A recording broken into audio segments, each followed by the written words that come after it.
غوطہ جو ہے عبادت کا وہ کیا ہے؟ دعا. توحید فی الدعا کیا ہے؟ صرف اللہ کو پکارا جائے. اور شرک فی الدعا، جس کو بھی پکاریں گے آپ مدد کے لیے اس کو آپ نے معبود بنایا. کیسے بات؟ یہ مسئلہ سمجھ لیجیے. لا تدعو مع اللہ احدا، اللہ کے ساتھ کسی کو مت. حضور نے فرمایا کہ جوتی کا تسمہ بھی مانگنا ہو تو اللہ سے مانگو. اللہ نے تو دروازہ کھولا ہوا ہے، جو چاہو مانگو، کسی اور سے مت مانگو. دیکھیے ایک علمی مسئلے اور ہوتے ہیں. یہ جو روحانیات کا معاملہ ہے، عالم ارواح میں کیا صورت ہے، ارواح صرف کہیں اللہ کے پاس کسی کولڈ سٹوریج میں ہے یا اس کا اس دنیا سے بھی کوئی تعلق ہے، یہ علمی مسائل ہے. فرض کیجئے اس وقت کوئی ارواح یہاں موجود ہو، فرض کیجئے، میں اس کا انکار نہیں کروں گا، ہو سکتا ہے کہ ہو سکتا ہے کوئی روحانیت والا شخص بتا بھی دے کہ ہاں فلاں کی روح موجود ہے، ہوگی بھائی، اسے نظر آتی ہوگی، ٹھیک ہے. یہ بھی ہو سکتا ہے کہ کوئی شیطان جن ہو اور وہ دھوکہ دے رہا ہو کہ میں فلاں کی روح ہوں، ہو سکتا ہے کہ نہیں. لیکن یہ بھی ہو سکتا ہے، وہ بھی ہو سکتا ہے. مجھے اس سے بحث نہیں. مجھے جس سے بحث ہے وہ یہ ہے کہ مجھے پکارنے کی اجازت نہیں ہے. ہوا کرے کسی کی روح موجود ہوا کرے، مجھے میرے رب کی اجازت نہیں ہے کہ میں اسے پکاروں. مدد مانگوں گا اللہ سے، دعا کروں گا اللہ سے، استغاثہ کروں گا اللہ سے، تکلیف کے لیے دعائی دوں گا اللہ کی. اب اللہ جس سے چاہے کروا دے، کسی روح کو بھیج دے، کسی فرشتے کو بھیج دے.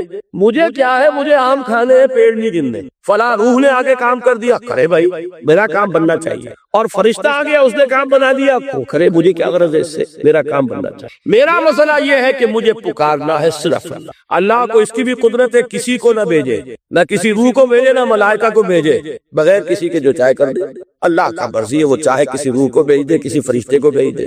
مجھے اس سے غرض ہی کوئی نہیں. مجھے تو اپنی تکلیف کا دور ہونا مطلوب ہے، اس کے لیے میں پکاروں گا.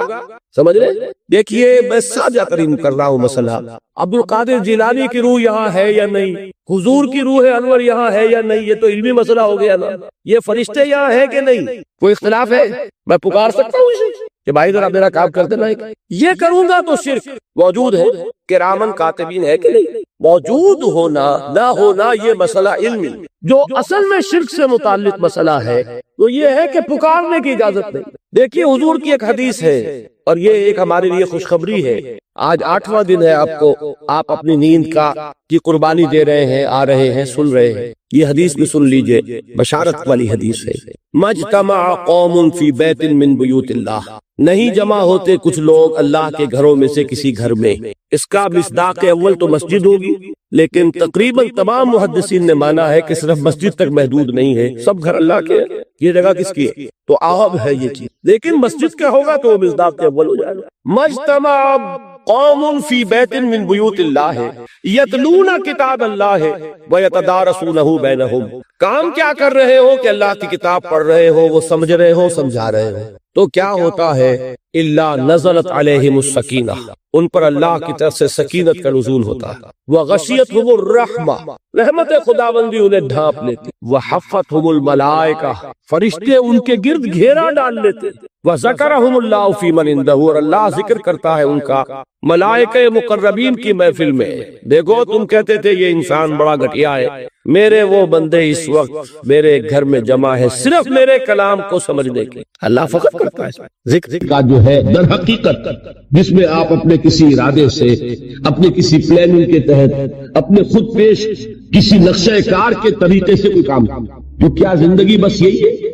کیا کریشن کا کلائمیکس جو ہے ذہن مانتا ہے کہ یہ پوری کائنات اس کی وسعت کا اندازہ کرے اور اس کا کلائمیکس انسان اور اس کی حقیقت یہ نہیں. انسان کی زندگی بہت طویل ہے. اس زندگی کے 3 حصے ہیں.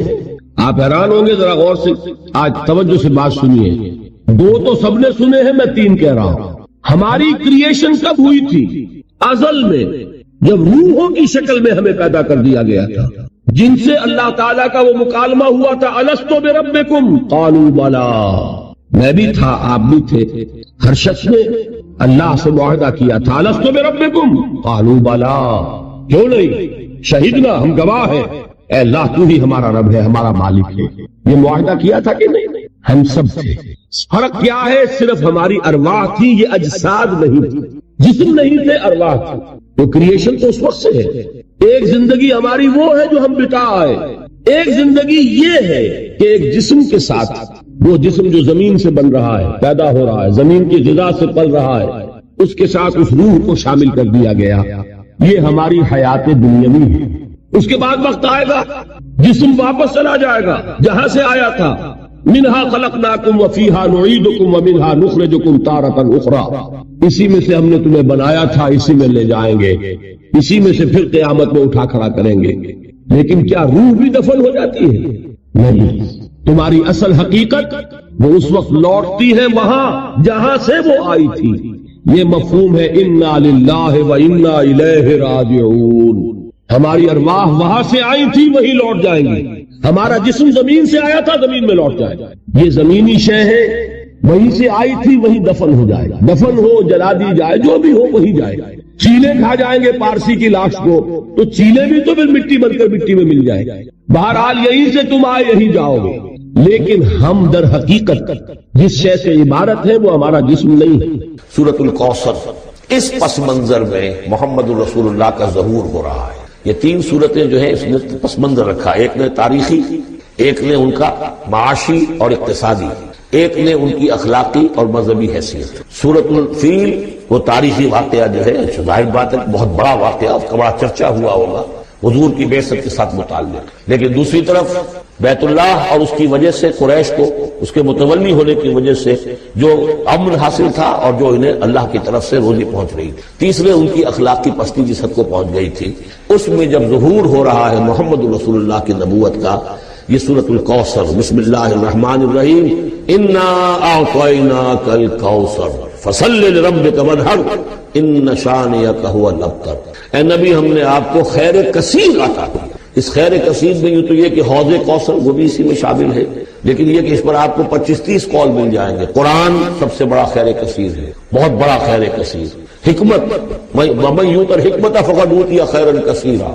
جس کو حکمت اور دانائی دے دی گئی اس کو تو خیر کثیر دے دیا گیا.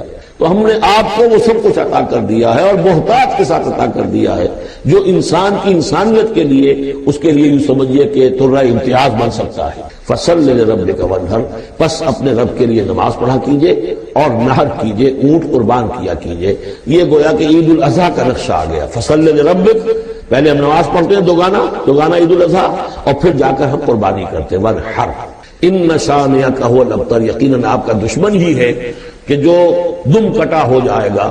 اس کا پس منظر یہ ہے کہ جب حضور کے ایک صاحبزادے بچپنی میں فوت ہو گئے تو کچھ جو کفار تھے مکے کے، انہوں نے بڑی خوشیاں منائی کہ ایک ہی بیٹا تھا، باقی تو ان کی بیٹیاں ہیں. آپ کو معلوم ہے کہ 4 بیٹیاں تھیں حضور کی صلی اللہ علیہ وسلم، لیکن یہ کہ بیٹا جو تھا وہ ایک ہی تھا، وہ اللہ نے اٹھا لیا. تو بڑے خوشیاں منائی گئی کہ یہ تو اب دم کٹا جیسے ہوتا ہے جس کا کوئی پیچھے نام نہ رہ جائے.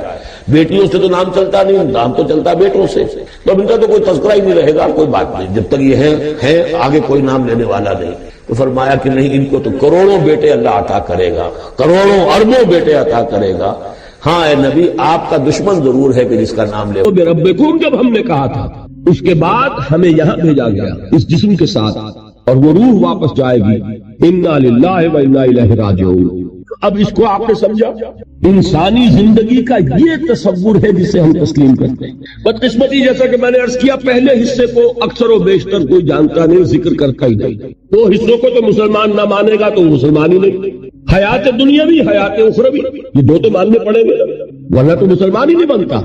بہرحال اگر یہ زندگی اتنی طویل ہے تو یہ درمیان میں جو موت کا وقفہ ڈالا کیوں ڈالا؟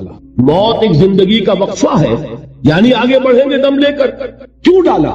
اس لیے کہ ایک حصہ تمہاری زندگی کا ایک امتحانی وقفہ بنا دیا جائے. خلق الموت والحیات لیبلوکم ایکم احسن عملا. موت اور زندگی کا یہ معاملہ اس لیے پیدا کیا تاکہ تمہیں جانچے، پرکھے، آزمائے کہ کون ہے تم میں سے اچھے عمل کرنے والے. یہ ایک امتحانی وقفہ ہے. میں نے 30 برس کہے تھے، آپ ایک امتحان سے واقف ہیں جو 3 گھنٹے کا ہوتا ہے. 3 گھنٹے کا پرچہ ہے. وہ صرف فرق کیا ہے؟ وہ کوانٹیٹیو ڈیفرنس ہے، کوالیٹیٹیو ڈیفرنس نہیں ہے. 3 گھنٹے کا پرچہ اور 30 برس کا پرچہ ہے جو میں اور آپ لکھ رہے ہیں اپنے اعمال سے، اپنے افعال سے، اپنے اقوال سے، اپنی ساری سعی و جہد سے.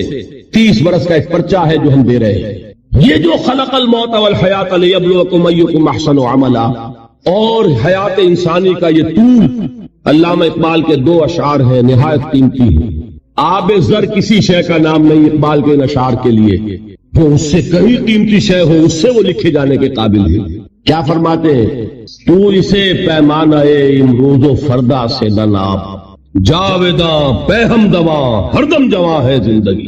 یہ کیا تم نے حساب جوڑا ہوا ہے کہ 365 دنوں کا ایک سال، اور ایک سال کے پھر 30 سال اور 40 سال اور 100 سال، یہ ہے ہماری زندگی. تو اسے پیمانہ امروز و فردا سے نہ ناپ، جاویداں پہ ہم دواں ہر دم جواں ہے زندگی. اس کے ساتھ ہی دوسرا شعر سنانے سے پہلے جو پہلا شعر ہے، اب اس کا میں مفہوم بیان نہیں کروں گا، جو سمجھتے ہیں انہی کو یاد دلا رہا ہوں. برتر از اندیشہ سود و ضیاء ہے زندگی، ہے کبھی جاں اور کبھی تسلیم جاں ہے زندگی. تو اسے پیمانہ امروز و فردا سے نہ ناپ، جاویداں پہ ہم دواں ہر دم جواں ہے زندگی. آخری شعر سنیے. الزم ہستی سے تو ابھرا ہے مانند حباب، اس ضیاء خانے میں تیرا امتحان ہے زندگی. خلق الموت والحیات لیبلوکم ایکم احسن عملا. امتحان کا ایک نتیجہ نکلا کرتا ہے نا. آپ کھڑے ہوا کرتے تھے کبھی 31 مارچ یا 1 اپریل کو رزلٹ ڈکلیئر ہوتا تھا. وہ ایک دن آنے والا ہے، اسی کا نام ہے دی ڈے آف ججمنٹ. وہ ہے یوم القیامہ. ڈکلیئر کیا جائے گا کون فیل ہوا کون کامیاب. ذالک یوم التغابن، وہ ہے ہار اور جیت کے فیصلے کا دن. اس روز معلوم ہوگا کون اس امتحانی زندگی میں کامیاب ہوا کون ناکام ہوا. کامیابی کیا ہے؟ وَإِنَّهَا لَجَنَّةٌ أَبَدًا، ہمیشہ ہمیش کے لیے جنت. اور ناکامی کیا ہے؟ أَوْ لَنَارٌ أَبَدًا، یا جہنم ہے ہمیشہ ہمیش کے لیے. ان تمام چیزوں کو جمع کیجئے. یہ کیا ہے؟ ایمان بالآخرہ، ایمان بالمعاد. یہ دوسرا سوال، یہ دوسرا جواب سمجھیے ان سوالات. تیسرا اور آخری، علم کیا ہے؟ یقیناً حواس سے جو معلومات حاصل ہوتی ہے وہ بھی درست ہے. یقیناً عقل کی ایک فیکلٹی بھی اللہ نے دی ہے. انسان اپنے اس ذرائع علم سے حقیقت کے قریب پہنچ جاتا ہے، لیکن یقین کی دولت محض اس عقل کے ذریعے حاصل نہیں ہوئی. اور اس عقل میں یہ صلاحیت تو ہے کہ خدا کو پہچان لے، یہ صلاحیت ہے کہ جان لے کہ کوئی ایک ہے جو اس کا کریٹر ہے کائنات کا. یہ صلاحیت بھی ہے کہ جان لے کہ زندگی ختم نہیں ہوگی یوں ہی، حساب کتاب ہونا چاہیے، جزا سزا ملنی چاہیے، ورنہ خیر اور شر کا تصور غلط ہو جائے گا. there will be no basis for morality. یہ کانٹ جن کا بھی انہوں نے نام سنا ہے ان کے لیے عرض کر رہا ہوں کہ کانٹ نے ایک کتاب لکھی تھی دی کریٹیک آف پیور ریزن، اور اس میں اس نے ثابت کر دیا کہ کسی منطقی دلیل سے خدا کا وجود ثابت نہیں ہو سکتا. ایک تہلکہ مچ گیا پورے یورپ میں. اس وقت تک ابھی یہ جو الحاد ہے یہ اتنا نہیں تھا، عیسائیت تھی. خدا کا انکار کے معنی کیا ہے؟ بغاوت عیسائیت سے. اب یہ بھی ہو سکتا ہے کہ اس بغاوت سے خوف زدہ ہو کر کتاب لکھی ہو، یہ اللہ جانے. سقراط کا سکہ سا جو ارادہ ہے، قوت ارادی، وہ ہر ایک کو تو نہیں ملتا. سقراط نے تو اپنے علم کے اور اس کے بیان کرنے کے مقابلے میں زہر کے پیالے کو پسند کر لیا. لیکن ہو سکتا ہے کانٹ گھبرا گیا ہو، اور یہ بھی ممکن ہے کہ یہ اس کی سوچ ہی کا ایک مرحلہ ہو. جیسے علامہ اقبال نے پہلے شکوہ لکھا اور شور مچ گیا، اللہ کی جناب نے یہ گستاخی کی، لیکن جواب شکوہ لکھا تو پتا چلا کہ اصل میں وہ کچھ باتیں کہنے کے لیے ایک انداز اور اسلوب تھا، کچھ سمجھانا چاہتے تھے مسلمانوں کو. انہوں نے مسدد سے حالی کے انداز میں نہیں لکھا، جواب سوال اللہ کے ساتھ کر کے ان حقائق کو ایک اور لطیف پیرائے میں بیان کر دیا. اسی طریقے سے ہو سکتا ہے کانٹ کی دوسری کتاب کا معاملہ ہو، دی کریٹیک آف پریکٹیکل ریزن، اور اس میں وہ ثابت کرتا ہے انسانی اخلاقیات کے لیے کوئی بنیاد نہیں ہے جب تک کہ اللہ کو نہ مانا جائے. نیکی کو انسان پہچانتا ہے، لیکن کیوں نیک بنے، اس کیوں کا کوئی جواب ہمارے پاس نہیں. سچ بولنا اچھا ہے، کیوں سچ بولے جبکہ سچ بولنے میں نقصان ہو رہا ہے. جھوٹ بولنا برا ہے، کیوں جھوٹ نہ بولے جبکہ جھوٹ بولنے سے نفع حاصل ہو رہا ہے. ایک بڑا عجیب شعر ہے، مجھے ایک بزرگ نے ایک دفعہ سنایا تھا، لیکن بڑا حقیقت پسندانہ شعر ہے. اے صداقت برتو لعنت از تو رنجے یافتم، اور اے صداقت کے مقابلے میں کوئی اور لفظ تھا، اے خیانت برتو رحمت از تو گنجے یافتم. اے خیانت، تیرے اوپر خدا کی رحمتیں ہو، تیری وجہ سے مجھے خزانہ ملا.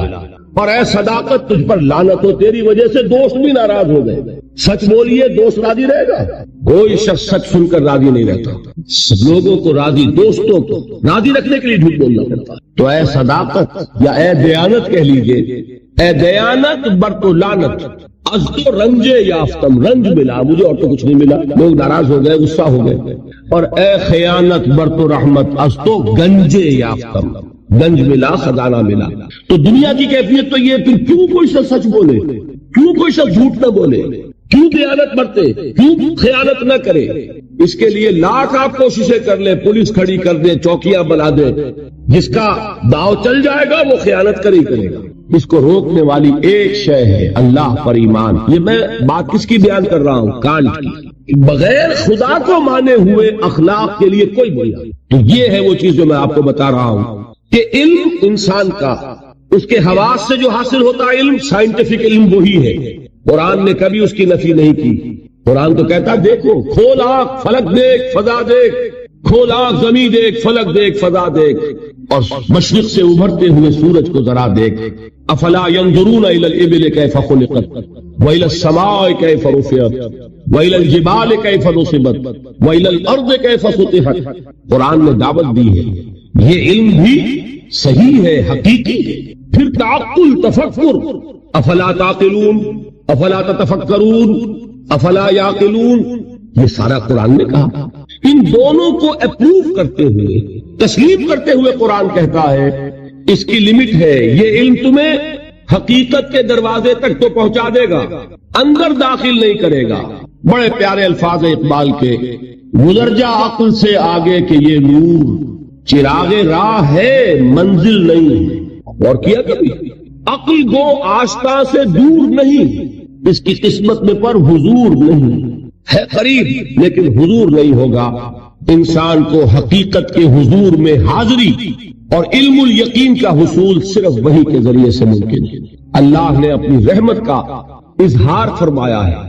انسان کو محض عقل کے حوالے نہیں کیا، انسان کو محض ہوا سے ظاہری کے حوالے نہیں کیا، بلکہ اس کی ان تمام صلاحیتوں کے مزید جلا کے لیے چنے ہوئے بندے، سیرت و کردار کی معراج پر فائز، جن کی صداقت اور دیانت کا لوہا ان کے دشمنوں نے تسلیم کیا. ان کو چن کر ان پر وحی نازل کی، ہدایت بھیجی، راستہ دکھایا، انہیں مامور کیا کہ چاہے گالیاں دی جائیں، چاہے پتھراؤ کیا جائے، چاہے تمہارے جسم کو لہو لہان کیا جائے، تمہیں خلق خدا کو یہ حقیقت کا پیغام پہنچانا ہے. جو پیغام پہنچانا ہے اس پر عمل کر کے دکھانا ہے. اگر ایک نظام دیا گیا ہے تو نظام کو قائم کر کے چلا کے دکھانا ہے. یہ جلیل القدر ہستیاں انسان تھے، نسل آدم میں سے تھے، اس میں کوئی شک نہیں. لیکن یہ جلیل القدر ہستیاں، انہیں ہم کہتے ہیں یہ انبیاء ہیں، جن کو اللہ نے چنا، جن کو پسند فرمایا. اللہ یصطفی من الملائکۃ رسلا ومن الناس، اللہ چن لیتا ہے فرشتوں میں سے بھی اپنے پیغام رساں اور انسانوں میں سے بھی. فرشتوں میں سے کسے چنا؟ جبرائیل کو. انسانوں میں سے کسے چنا؟ محمد کو صلی اللہ علیہ وسلم. وہی اللہ سے لی جبرائیل نے، پہنچائی محمد کو صلی اللہ علیہ وسلم. وہی محمد نے لی جبرائیل سے صلی اللہ علیہ وسلم وعلیہ الصلوۃ والسلام، اور پہنچائی انسانوں. یہ دو لنکس ہیں اس نبوت و رسالت کی. رسول ملک فرشتہ، رسول بشر نبی یا رسول. ان دونوں لنکس سے وحی منتقل ہوئی کس سے؟ اللہ سے. اللہ کی وحی ہے، جبرائیل کی وحی نہیں ہے. جبرائیل ذریعہ ہے، محمد ذریعہ ہے. محمد کا ذہن، ان کی عقل، ان کا فکر منبع وحی نہیں ہے. وہ ریسیپینٹ ہے، وصول کرنے والے ہیں. یہ اللہ کی ہدایت ہے، اللہ سے خلق تک پہنچی ہے. اولاً رسول ملک، ثانیاً رسول بشر. یہ ہے نبوت، یہ ہے رسالت. یہ نبوت اور رسالت اپنے زینت پر پہنچی، اپنے کلائمیکس کو پہنچی، اور اپنے زینت اور کلائمیکس اور نقطہ عروج کو پہنچ کر ختم ہو گئی. اور یہ نام ہے محمد الرسول اللہ صلی اللہ علیہ وسلم، خاتم الانبیاء، رحمت للعالمین، خاتم النبیین، آخر المرسلین. ان کو جو ہدایت دی گئی وہ ہے القرآن، الہدا، the guidance, the complete guidance, the final guidance. نوع انسارا پیام آخری حامل رحمت للعالمین. ان تمام چیزوں کو جمع کریں گے تو اس کا نام ہے ایمان بالرسالت. یہ ہے ایمانیات. بات سمجھ میں آئی؟ اب کون سا باب ہے یہ؟ گنتی آپ کیجئے گا کہ میں ٹھوکر نہ کھا جاؤں.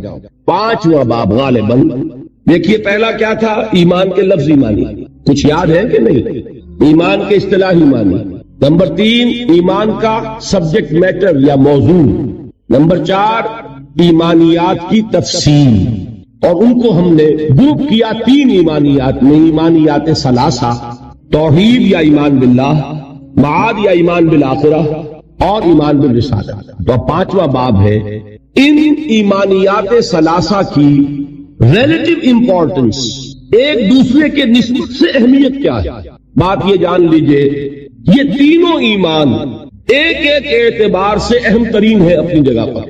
اصولی اعتبار سے، علمی اعتبار سے، نظری اعتبار سے اہم ترین ایمان کون سا ہے؟ ایمان باللہ. بلکہ یوں کہا جا سکتا ہے جیسے آپ کہتے ہیں کہ ہاتھی کے پاؤں میں سب کے پاؤں، ایمان باللہ میں سارے ایمان موجود ہیں. یہی وجہ ہے کہ ایمان مجمل یاد ہے. ایمان مجمل کے الفاظ کتنے حضرات کو یاد ہے؟ ذرا ہاتھ اٹھائیں. ایمان مجمل، ایمان مفصل.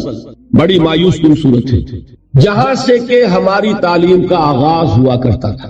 میں اپنے آپ کو خوش قسمت سمجھتا ہوں کہ میری تعلیم کا آغاز مسجد سے ہوا. حفیظ نے اپنے شاہنامے میں شروع میں جو تمہید اپنی زندگی کی بیان کی ہے اس میں ایک شعر ہے، بڑا دردناک شعر ہے. اس نے بھی کہا میری تعلیم کا آغاز تو مسجد سے ہوا، لیکن پھر مجھے والدین نے جو بھی اس زمانے کا رواج اور چلن تھا اسکول میں داخل کر دیا کہ اب انگریزی پڑھو اور یہ سیکھو اور وہ سمجھو جس کی دنیا میں قدر و قیمت ہے. مجھے مسجد سے مکتب کی طرف تقدیر نے کھینچا، تنازع للبقاء کی آہنی زنجیر نے کھینچا. اسٹرگل فار ایگزسٹنس، ایک دوسرے سے آگے نکلنا. تنازع للبقاء، یہ تنازع للبقاء تھا اور ہے جس نے ہمارے نظام تعلیم کو بدل کر رکھ دیا. اب آپ بچے کو پڑھائیں گے کنڈر گارڈن سے، وہ ڈیڈی اور ماما اور پاپا کہنا سیکھے، وہ اللہ اور محمد کے نام نہیں سیکھتا. نتیجہ کیا نکلتا ہے؟ کلمات اس کو یاد نہیں ہوتے، ایمانیات اسے یاد نہیں ہوتے. لیکن یہ کہ پہلے ہماری تعلیم کہاں سے ہوتی تھی؟ نورانی قاعدہ پڑھو، پھر وہ تعلیم الاسلام مفتی کفایت اللہ صاحب کے رسالے، وہاں سے میرا آغاز ہوا تھا تعلیم کا، اور وہاں سے وہ دولت مجھے ملی ہے کہ مجھے آج تک یاد ہے. ایمان مجمل کیا ہے؟ آمنت باللہ کما ہوا باسمائہ وصفاتہ وقبلت جمیع احکامہ اقرار باللسان وتصدیق بالقلب. ایمان مفصل کیا ہے؟ آمنت باللہ وملائکتہ وکتبہ ورسلہ والقدر خیرہ وشرہ من اللہ تعالی والیوم الآخر والقدر خیرہ وشرہ من اللہ تعالی والبعث بعد الموت. اب آپ نے سوچا ایمان مجمل ایمان مفصل رشتہ کیا ہے؟ مجملاً ایمان نام ہے ایمان باللہ کا، اللہ کو مان لیا، سب کو مان. تفصیلاً ایمان نام ہے اللہ کو ماننے کا، فرشتوں کو ماننے کا، اور یوم آخر کو ماننے کا، اور تقدیر کو ماننے کا، اور نبیوں کو ماننے کا، کتابوں کو ماننے کا. یہ ہے تفصیل. اور اجمال میں جس نے اللہ کو مان لیا، اس لیے کہ نبوت اور رسالت کیا ہے؟ اللہ ہی کی ایک صفت ہدایت ہے جس کی توسیع ہے. ہادی، الہادی کون ہے؟ اللہ. اس کی ہدایت کی شکل کیا ہے؟ وہی نبوت رسالت. اللہ کون ہے؟ وہ ہے العدل، انصاف کرنے والا، اور اس کے انصاف کا ظہور ہوگا آخرت میں. ایمان بالآخرہ کیا ہے؟ اللہ کے صفت عدل کا ظہور ہے. نیکوکار کو اس کی نیکی کا جزا ملے، بدکار کو اس کی بدی کی سزا ملے. گندم از گندم میں رویت، جو سے جو. جس نے گندم بوئی گندم کاٹے، جس نے جو بویا جو کاٹے، جس نے کانٹے بوئے کانٹے کاٹے. یہ عدل ہے. اللہ کی صفت عدل کا ظہور ہے آخرہ. تو دونوں یہ ایمانیات در حقیقت اللہ کی صفات کی ایکسٹینشن ہے، اس کی توسیع ہے، اس کی کرالریز ہے. تو ایمان اصلاً کیا ہے؟ ایمان باللہ. یہی وجہ ہے قرآن مجید میں ایک جگہ آیا ہے ان الذین قالوا ربنا اللہ ثم استقاموا تتنزل علیہم الملائکۃ الا تخافوا ولا تحزنوا وابشروا بالجنۃ التي کنتم توعدون. کسی اور ایمان کا ذکر نہیں ہے. جنہوں نے کہا ہمارا رب اللہ ہے، پھر اس پر جم گئے ان پر فرشتوں کا نزول ہوتا ہے. کس پیغام کے ساتھ؟ نہ گھبراؤ، نہ رنج کرو، نہ غم، بلکہ خوشیاں مناؤ اس جنت کی جن کا تم سے وعدہ کیا گیا ہے. معلوم ہوا کہ اصل ایمان ایمان باللہ ہے. اسی میں ایک حدیث بھی آتی ہے، حضور سے ایک شخص نے کہا کہ حضور مجھے تو کل دین کی حقیقت ایک لفظ میں سمجھا دیجئے، میں بڑا عاجز ہوں، میرے اندر صلاحیت زیادہ لمبی باتوں کو سمجھنے کی نہیں ہے، ایک بات فرمائیے جو دین کی پوری حقیقت کو بیان کرے. آپ نے جواب دیا قل آمنت باللہ ثم استقم، کہو میں ایمان لایا اللہ پر پھر اس پر جم. تو ایمان باللہ اور اس پر استقامت، اس میں سب کچھ آتا. بلکہ میں یہ کہا کرتا ہوں اس لفظ استقامت میں قیامت مضمر ہے. گلا تو خراب ہونے لگا اس لیے میں احتیاط سے کام دے رہا ہوں، یہ میرا گرم ہو رہا ہے. اب آئیے حقیقت کے اعتبار سے میں نے عرض کیا، نظری اعتبار سے، علمی اعتبار سے، اصولی اعتبار سے اہم ترین ایمان کون سا ہے؟ ایمان باللہ. اب لیجئے قانونی اعتبار سے، شرعی اعتبار سے، فقہی اعتبار سے اصل ایمان ہے ایمان بالرسالت.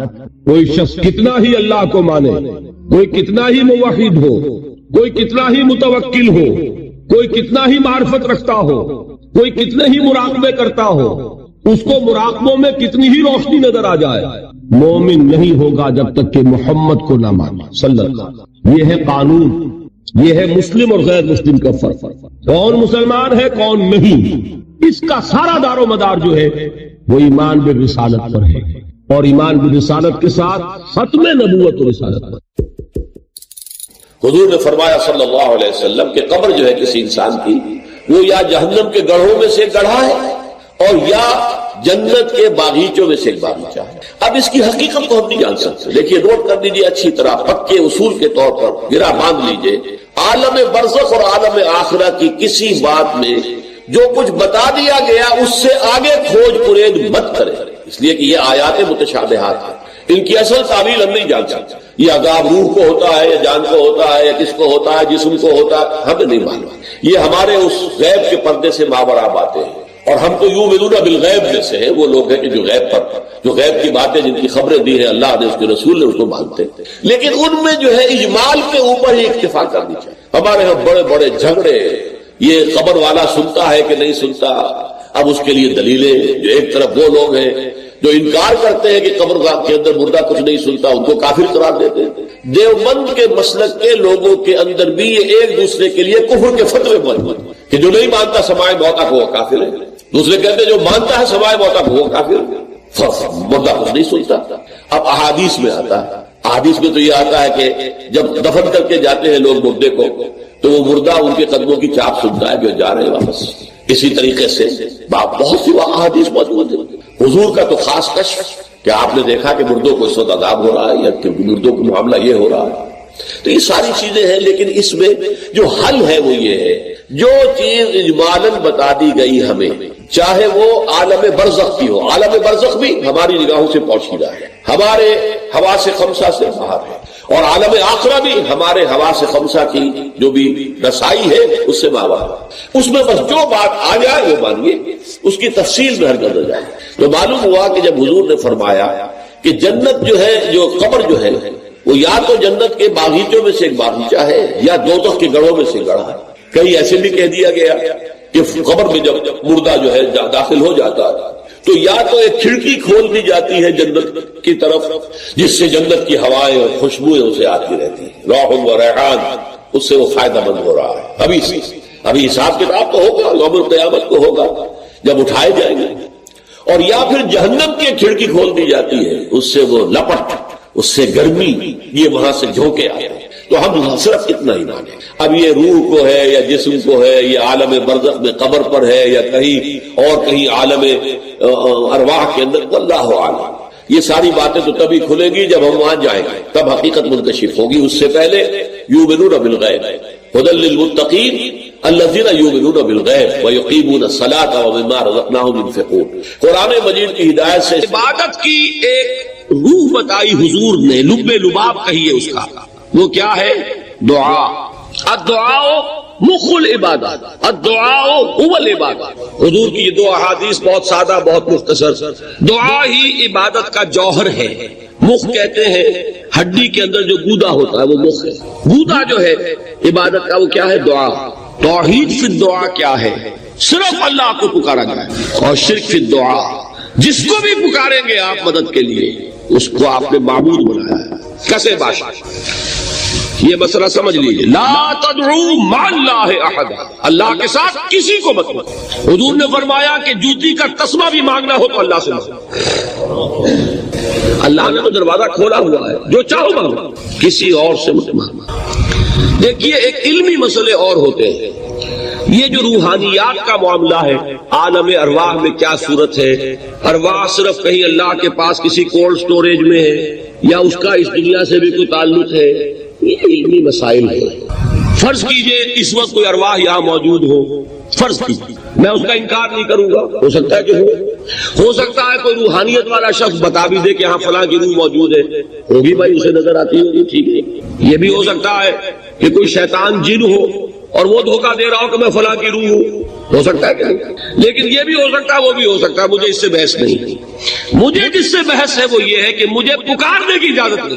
ہوا کرے کسی کی روح موجود ہوا کرے، مجھے میرے رب کی اجازت نہیں ہے کہ میں اسے پکاروں. مدد مانگوں گا اللہ سے، دعا کروں گا اللہ سے، استغاثہ کروں گا اللہ سے، تکلیف کے لیے دہائی دوں گا اللہ کا. اب اللہ جس سے چاہے کروا دے، کسی روح کو بھیج دے، کسی فرشتے کو بھیج دے. مجھے کیا ہے؟ مجھے آم کھانے ہیں، پیڑ نہیں گننے. فلاں روح نے آگے کام کر دیا، ارے بھائی میرا کام بننا چاہیے. اور فرشتہ آ گیا، اس نے کام بنا دیا، ارے مجھے کیا غرض ہے اس سے، میرا کام بننا چاہیے. میرا مسئلہ یہ ہے کہ مجھے پکارنا ہے صرف اللہ کو. اس کی بھی قدرت ہے، کسی کو نہ بھیجے، نہ کسی روح کو بھیجے، نہ ملائکہ کو بھیجے، بغیر کسی کے جو چاہے کر دے. اللہ کا مرضی ہے، وہ چاہے کسی روح کو بھیج دے، کسی فرشتے کو بھیج دے. مجھے اس سے غرض ہی کوئی نہیں. مجھے تو اپنی تکلیف کا دور ہونا مطلوب ہے، اس کے لیے میں پکاروں گا. سمجھ رہے؟ دیکھیے میں سادہ ترین کر رہا ہوں مسئلہ. عبد القادر جیلانی کی روح یہاں ہے یا نہیں، حضور کی روح انور یہاں ہے یا نہیں، یہ تو علمی مسئلہ ہو گیا نا. یہ فرشتے یہاں ہے کہ نہیں، کوئی اختلاف ہے؟ میں پکار سکتا ہوں اسے کہ بھائی ذرا میرا کام کر دینا. یہ کروں گا تو شرک موجود ہے. کرامن کاتبین ہے کہ نہیں؟ موجود ہونا نہ ہونا یہ مسئلہ علمی. جو اصل میں شرک سے متعلق مسئلہ ہے وہ یہ ہے کہ پکارنے کی اجازت نہیں. دیکھیے حضور کی ایک حدیث ہے اور یہ ایک ہمارے لیے خوشخبری ہے. آج 8واں دن ہے آپ کو، آپ اپنی نیند کی قربانی دے رہے ہیں، آ رہے ہیں، سن رہے ہیں. یہ حدیث بھی سن لیجئے، بشارت والی حدیث ہے. مجتمع قوم فی بیت من بیوت اللہ، نہیں جمع ہوتے کچھ لوگ اللہ کے گھروں میں سے کسی گھر میں. اس کا مصداق اول تو مسجد ہوگی، لیکن تقریباً تمام محدثین نے مانا ہے کہ صرف مسجد تک محدود نہیں ہے، سب گھر اللہ کے. یہ جگہ کس کی ہے؟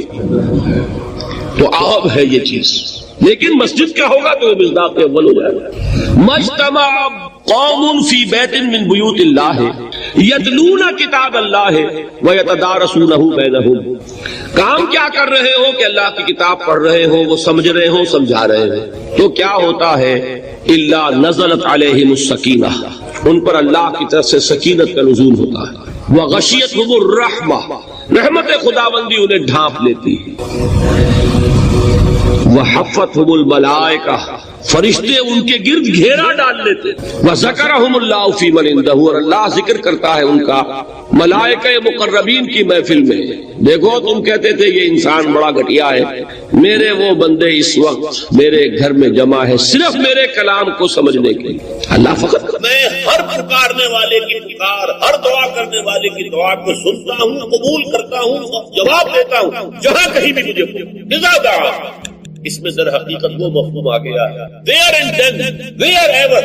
آپ اپنے گھر میں ہو کر پکاریں، آپ بستر پر لیٹے ہوئے پکاریں. الذین یذکرون اللہ قیاما وقعودا وعلی جنوبہم. ہاں ٹھیک ہے، بعض مقامات بعض اوقات قبول دعا کے لیے زیادہ سازگار، حرم میں جا کر دعا مانگی جائے، منا میں عرفات میں خاص طور پر، جبل رحمت پر خاص طور پر، ملتزم جو ہے کعبے کا اس پر خاص طور پر، وہ ایام کی ہے خاص. لیکن یہ نہیں ہے کہ بقیہ دنوں میں آپ کے اور اللہ کے درمیان جو بڑا فاصلہ ہے. یہ سارا دنیا میں مشرکانہ نظاموں نے تصور پیدا کیا. اللہ تو دور ہے، دور ہے، دور ہے، دور ہے، پاک ہے، پاک ہے، پاک. تم نہ پاک ہو، نہ پاک ہو، نہ پاک ہو. اور تم تو بڑی پستی میں پڑے ہو، تم اللہ سے براہ راست ہم کلام نہیں، کوئی درمیانی چاہیے، کوئی لنکس چاہیے، کوئی پجاری ہوگا، کوئی پروہت ہوگا، کوئی پنڈت ہوگا، کوئی پیر ہوگا، کوئی پادری ہوگا، کوئی پوپ ہوگا، اس کے ذریعے سے تم اللہ سے کلام ہو، خود نہیں۔ اور جب ذریعے بیچ میں آ گئے تو ان کی مٹھی گرم کرو، ان کی چاپلوسی کرو، ان کو بھی جو ہے چادریں چڑھاؤ، ان کو نذرانے پیش کرو۔ یہ ہے بدترین ایکسپلائٹیشن جو مذہب کے ذریعے سے نوع انسانی کی۔ یہ دو ایکسپلائٹیشن دنیا میں ہوئی ہے تاریخ انسانی، ایک بادشاہوں کی طرف سے، خراج دو ہمیں، محنت تم کرو گے کھیت میں، آدھا حصہ ہمارے پاس آئے گا، ہم ایش کریں گے، ہم اسٹینڈنگ آرمیز رکھیں گے تاکہ ذرا تم بغاوت کرو تو تمہارا سر کچل دیا جائے۔ یہ ایکسپلائٹیشن بدترین، مانگنے والا گدھا ہے، صدقہ مانگے یا خراج۔ دوسری طرف ہم بادشاہ ہیں، ہم چندر بنسی سورج بنسی خاندان ہیں، ہم راجپوت ہیں، حکومت کرنا ہمارا حق ہے۔ اور یہ پنڈت پروہت جو ہے وہ بھی کہیں گے کہ ٹھیک ہے، نصف لی و نصف لک فہذا قوم جاہلون، یہ عوام جو ہے ان کا خون چوسو، ہمیں یہ نذرانے پیش کریں، بتوں کو آ کے چڑھائیں، اور تمہیں خراج دیں اور ٹیکس دیں۔ They are to be exploited۔ اسلام نے آ کر دونوں کا خاتمہ، کوئی ملوکیت نہیں، زکوٰۃ ہے تو غربا کے لیے، بادشاہ کے لیے نہیں ہے، یہ تو غربا کے لیے، لہذا کوئی ٹیکس نہیں۔ نمبر دو، اللہ سے ہم کلام ہونے کے لیے کسی دربان، کسی جو ہے پہرے دار کی مٹھی گرم کرنے کی ضرورت نہیں۔ جب چاہو ہم کلام، دل کے آئینے میں ہے تصویر یار، جب ذرا گردن جھکائی دیکھے، یہ تو تم ہماری طرف متوجہ نہیں ہوتے، ہم تو ہر وقت کہتے ہیں، ہر شب کو آخری لمحات جو ہے، آخری جو گھنٹے ہیں رات کے، سمائے دنیا تک ہم نزول فرما لیتے ہیں تمہارے لیے، اور پکارنے والا پکارتا ہے، حل من مستغفر فاغفر له، ہے کوئی استغفار کرنے والا کہ میں اسے بخش دوں، حل من سائل فاعطیہ، ہے کوئی مانگنے والا کہ میں اسے عطا کروں۔ تم ہی سوئے رہتے ہو، اللہ غفیر رہتے ہو، تمہیں ہماری طرف توجہ نہیں۔ اگر ہماری طرف متوجہ ہو جاؤ تو جیسے کہ اقبال نے کہا کہ میرے لیے یہ دربان جو ہے ویران کلیسا کو کلیسا سے اٹھا تھا، کیوں خالق و مخلوق میں حائل رہے پردے، اور یہ میں نے کئی مرتبہ بیان کیا ہے۔